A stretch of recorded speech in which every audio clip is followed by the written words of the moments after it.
যার মৃত্যুতে তাদেরই হাত আছে, সেটা কি শোক বার্তা হয়? এটা তো হাস্যকর। হাস্যকর আমার কাছে মনে হইতেছে এটা হাস্যকর। এটা শোক বার্তা হতে পারে না, এটা কোনো মতেই শোক বার্তা হতে পারে না। বাংলার মাটিতে তার শোক বার্তা গ্রহণযোগ্যতা নাই। আপসহীন নেত্রী ছিলেন এবং তার মতো নেত্রী শত বছরে একবার আসে।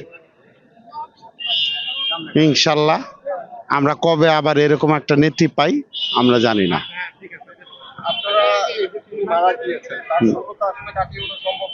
মোটেও না। তাদের উদ্দেশ্যে বলার একটাই আছে না, পথ আছে, যেন ওনার আদর্শটাকে সবাই ধরে আঁকড়ে ধরে। এছাড়া আর কোনো কিছু বলার নেই।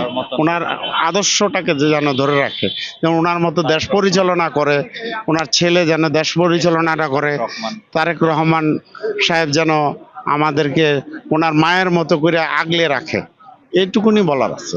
দেশনেত্রী খালেদা জিয়া মা মারা গেছে, আমরা সুখাহত, আমাদের অনেক কষ্ট হচ্ছে এবং যে শূন্যতা আজকে যে দেশের যে শূন্যতা তৈরি হয়েছে আর কখনো এই শূন্যতা পরিপূর্ণ হবে না।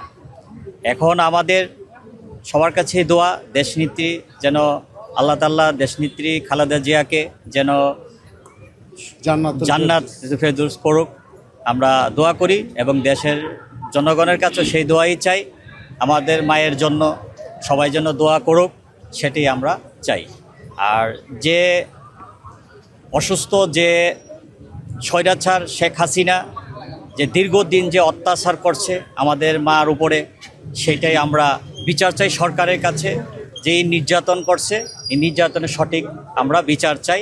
এই মা আজকেই অনেক কষ্টের বিনিময় আজকে 1 মাস যাবৎ আইসিইউতে ছিল, আজকে শুনতে পারলাম ভোর 6টায় ইন্তেকাল করেছে।